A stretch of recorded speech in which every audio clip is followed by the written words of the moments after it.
Welcome to Eventful Endeavors, secrets to crafting the perfect celebration. If you're planning an event and looking for useful tips from industry experts, you're in the right place. So get ready to take some notes and we'll dive right in. This is Eventful Endeavors.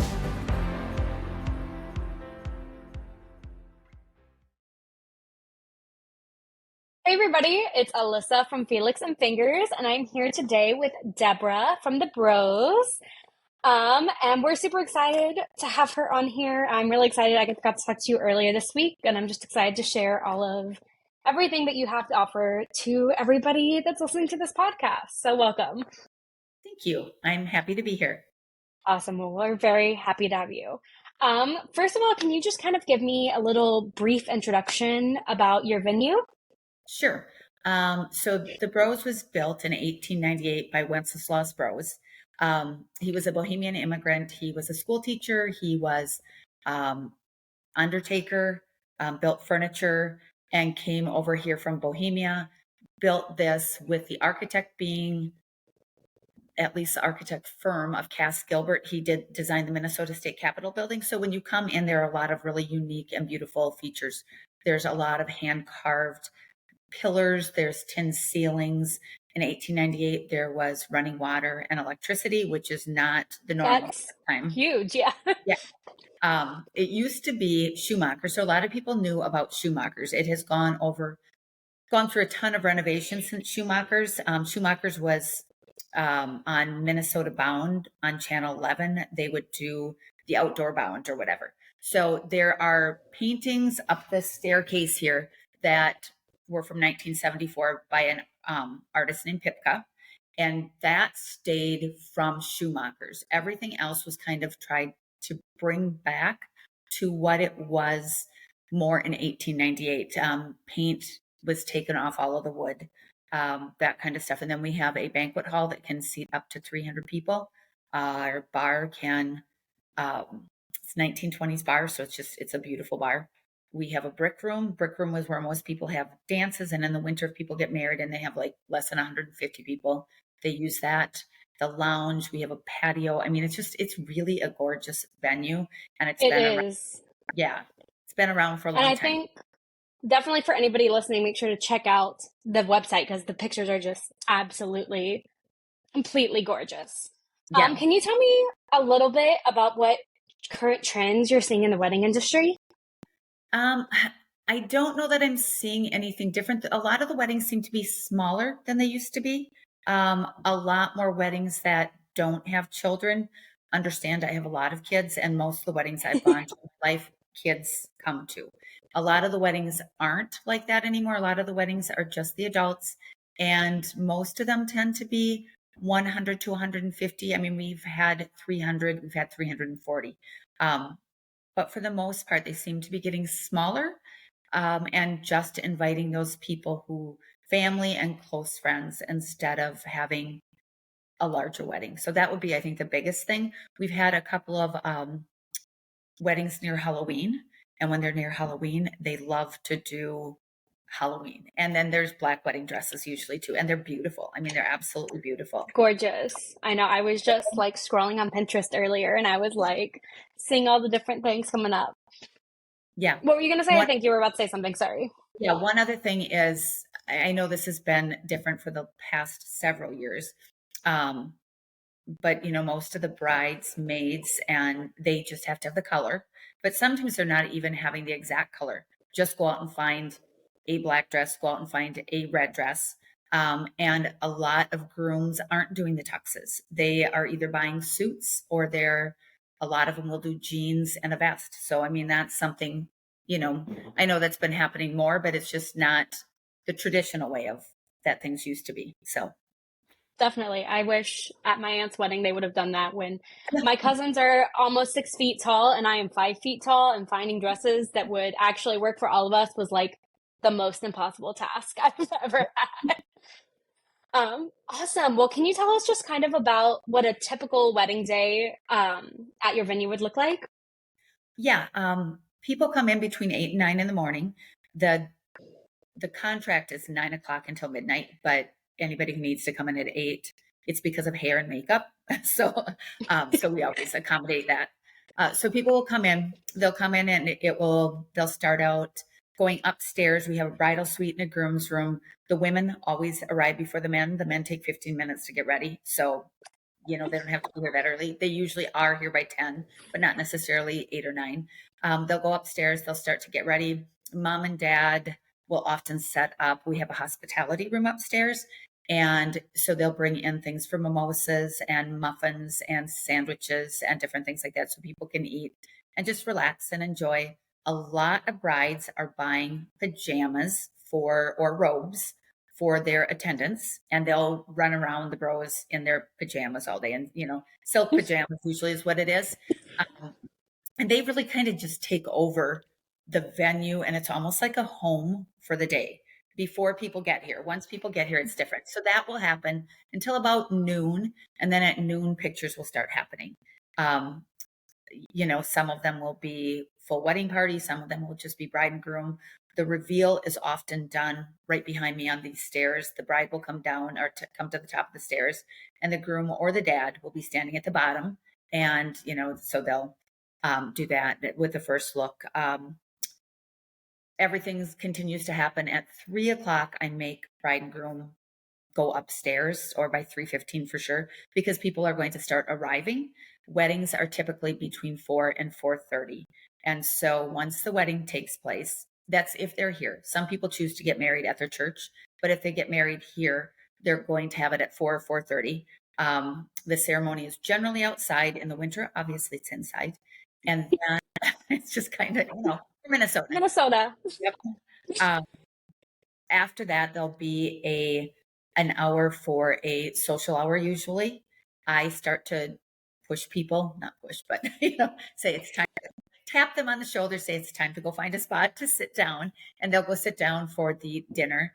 They'll have their dinner. After dinner, they come out, and the dance is usually in the brick room, which is right over there. So the dance will generally be there, and that's, they just hang out there, and they hang out in the old hotel part. When this was built, there was the Broz Hotel. There was a building, tiny building in between. And then there was what used to be like a mercantile. So what used to be like a mercantile is the banquet hall. Once the dinner is done, most people want to stay in what was the hotel because it just has so much character. I mean, there's just so many things that are carved, so much brick, so many different textures, gorgeous cobblestone patio, lots of green space, that kind of stuff. So that's just kind of the day. And then by 11:30, they're tearing down, bars closed up, and the music has stopped. So anyway, very often though, the day before, almost always, really, really rarely, September, October, maybe, people do not get to come in and decorate, but all the rest of the months, people get to come in and decorate the day before. And so they're here with all of their family the day before, getting everything set up, which honestly, I enjoy more than the wedding. I love seeing the family together. It's just such a neat thing. Everybody comes together, everyone's decorating. The bride is so much more relaxed after being able to decorate that day. And then the day of, just totally focusing on the wedding and getting ready and the guests, and just enjoy it so much more. So that is one of the things that we really try and make happen. I think I've only had 2 weddings since I've worked here that I haven't been able to do that. And that's because we had a Friday wedding as well. So that's huge. I mean, that's probably like the number one thing that I hear brides and grooms talking about, is not being able to get into the space before, right. And how stressful that can sometimes make the day up. And so that's such a big thing. And like, I laugh whenever you say like seeing everybody come together. I'm like, my family would, have something crazy playing on the radio, and like, yep. I feel like that plays into the memories that you make so much on the day as well. Yep. For sure. And also, speaking of memories, like, of that day, I just want to say again, for anyone who's like listening and not looking, like, the pictures are just absolutely stunning that are taken in the venue, because there's just, like you said, there's so much character. There's so much, like, every single photo that I've seen is completely unique, and also just like, you can like feel like you were almost there in the room just by looking at the picture. Yeah, it is fun. I feel bad sometimes because I walk in, the first time I walked in here, I was in awe. I mean, seriously, I was like, oh my gosh, this is just gorgeous. I still think it's gorgeous. I just see it more often. And so, it's like going to the ocean. If you see the ocean every day, it's still really cool, but it's not the same as if you go once a year. So, but yeah, Absolutely. beautiful. Awesome. Can you tell me like what's a super fun, unique, like something that you've seen at a wedding recently that you were like, I maybe not would have like I wouldn't have thought of that, but that was such a cute idea or something. Um, there are more people doing sparklers and stuff like that, a lot of popcorn bars, lots of candy just out and available, but some of the centerpieces are so beautiful. And there was so the cylinder candle holders, somebody filled those with baby's breath and water and then floated a candle Oh, on top of that. So that was something that was very unique that I had not seen and was just absolutely gorgeous. So most of the other things, it's candy, it's different things. A lot of people are doing um, things for people to take, like canned koozies or a lot of those glow sticks, but in the foam stuff. So they'll get oh, those and have their names on the outside of them and just fun things like that. A lot of those kind of fun things. We did have one kind of silly wedding. I came in the next day. There were chicken feathers everywhere. They do the chicken dance at every single wedding. And they have these feather boas. And then they had all of these rubber chickens that they could pull and it would shoot out. So anyway, they had a great time. They had a wonderful I so, I love that. I yeah. love hearing about like little traditions like that. I found Right. out actually recently, somebody gave me the heads up that anybody who went to St. John's University, the piano man is always the closer of their night. Oh, And didn't know. so I heard apparently if you have anybody that went to that university in Minnesota, that they will take off their pants when they play Piano Man at the end of the night. And I said, I'm so glad, as a dueling pianist, I'm so glad you gave me that warning.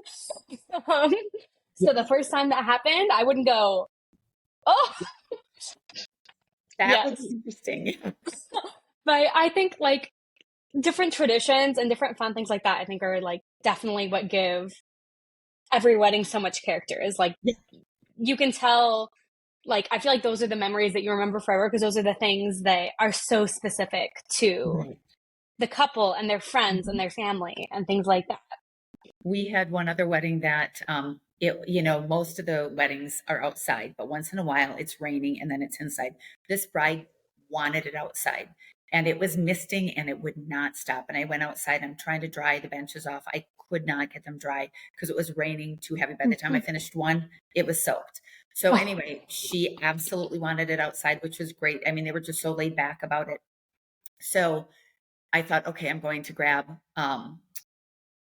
black plastic bags, garbage bags, and hand those out to people and they can sit on them or whatever. All of the pictures, all of everything, everybody was in a bag. I mean, like they tore them apart, use them as cape, put them over their heads. And it was wonderful because everybody was great with it. But more than that, I guarantee that they will talk about that wedding forever and they won't have to try and remember whose wedding was that. It'll always be a memory because this doesn't happen. But yeah, everything, some of those little funky things make it more memorable. absolutely. I always say, like, the things that we always worry about going wrong, sometimes those end up being the best, most memorable things, I Mhm. feel like. And Yes. that ends up being the thing that we talk about for years and years. We laugh in my family because both my parents' wedding and my aunt and uncle's wedding, my grandpa announced the wrong name. My dad's name is Curtis and my uncle's name is Chris, and he mixed up the names at both weddings. It wasn't on purpose. And it wasn't on purpose. And then at my other aunt and uncle's wedding, my dad announced it and he announced Corey and Angela. It's Cody and Angela. So it's become the new thing in my family. Like the groom's name never announced right. And it's become the funniest thing that we like laugh and laugh and laugh and laugh about for so many years. Those kind Um, of things are, yeah, but to accidentally do it to begin with, that's hard to live down. Absolutely. Can you tell me like what if you had somebody who was just like at the beginning of starting their wedding planning journey, what would be like the biggest piece of advice you give them? don't worry about it. It's going to be perfect. I mean, no matter what happens, it ends up being perfect. So many people get stressed to begin with. And once you have a venue, you know where you're getting married, whether it's at the venue or the church, and you have the food, everything else completely falls into place. And on the day of, if things aren't perfect, like you said, some of those things are the most memorable. It's people think it takes a year to 2 years to plan a wedding. You can easily do it in 6 months. I mean, you really can. If you can get the dress and if you can get the venue, you can do it in that amount of time. So, it's just stress less, enjoy this because you're doing it once, and it's just such a special time, and just don't stress it. Absolutely. I love that's such good advice. I feel like I think that's anytime I'm talking to like brides and grooms, I'm always like, enjoy the process of Yeah. planning it. Like let the people come in and help you and take those things off and like let it be a team effort. And I think that really is when you see like on the day of, whenever everything's fun, everybody's been working together. That's just such a fun way to see it all come Yeah, together. it definitely is. So I have one last question for you. And we've kind of talked a little bit just about your venue, about obviously how, it's such a character in itself, which I love. But if you had to pick like the number one thing that you think makes your venue super unique, whether that's in the way that you plan events or in the architecture itself, what do you think is like the number one thing that makes it super unique? I think it's the architecture. I mean, it's just such a beautiful space, but it's also one of those places, a lot of people want barn weddings right now or vineyard weddings, that kind of stuff. We have a ton of green space and we have indoor space. So when it is 90 degrees and humid outside, you get to come inside into air conditioning into a absolutely gorgeous venue. And then as it cools off during the evening, you go out onto the patio and everybody does, and you get to use that. There are people sometimes playing football because we have so much green space. A lot of people will do bring bean bags and cornhole, whichever one you want to call them, or different types of games. It's one or the other. So One or the other. anyway, to me, it is an absolutely beautiful, beautiful space. And it's because of it's a historical place that has been really done well, bringing it back to how it was. But you have the indoor and the outdoor space. A lot of places only have one or the other. And if it's hot or if it's cold, you're stuck. So I think that would be it. I totally agree and love, and I can't, like, I've said it 3 times, I think already, but make sure you go look at the picture. They are just like absolutely stunning. And then also, you also host some public events throughout the year, if We I'm do. correct.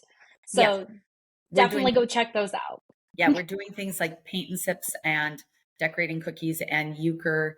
On Thursday nights, we're doing Thursdays at the Broz, and those things are going to be like the euchre and the paint and sips and the cookie decorating and porch pots and all of those kind of, just a bunch of different things. We're going to have a women's group in here. We also have the opportunity for anybody who is in sports, if they want to have their end of the year banquet just for a team, not the entire school. We don't have that much space, but just for the team. So we had gymnastics, and we're going to be doing a tennis team in here. And they can use the facility. If they're within 35 miles of New Prague, they can use the facility for free on Monday, Tuesday, or Wednesday and come in and get to see it. It's a gorgeous place to have something. It puts a little more class into it. And we get people in to see the venue and get to enjoy it that way. So it's a win-win. We get people in here and they get a gorgeous venue. So anyway, that's something that we're offering too. That's awesome. That's so generous. I'm thinking of like all the like bad hotel ballrooms that I occasionally had my like end of year banquet at school. I was like, I would have loved the pictures and everything of that. Yeah. So definitely, yeah, everybody that can check out the venue. It's just absolutely gorgeous. I promise you'll get your Instagram pictures because it is stunning. And thank you so much, Deborah, for coming on and talking with us today. You've given us so many things. I love your advice about just like not stressing and really enjoying the moment and getting to enjoy the day. I think that's so, so valuable for everybody listening. Well, thank you. Awesome. I appreciate it. Thanks. And again, this was Alyssa with Felix and Fingers and Deborah from the Bros. And thank you so much for listening. Bye. Bye. Thanks for listening to another episode of Eventful Endeavors, Secrets to Crafting the Perfect Celebration. We hope to have left you with some actionable ideas for your own event. If you like the show, please subscribe and definitely leave us a review. We read every comment. So until next time, happy planning and see you soon on Eventful Endeavors.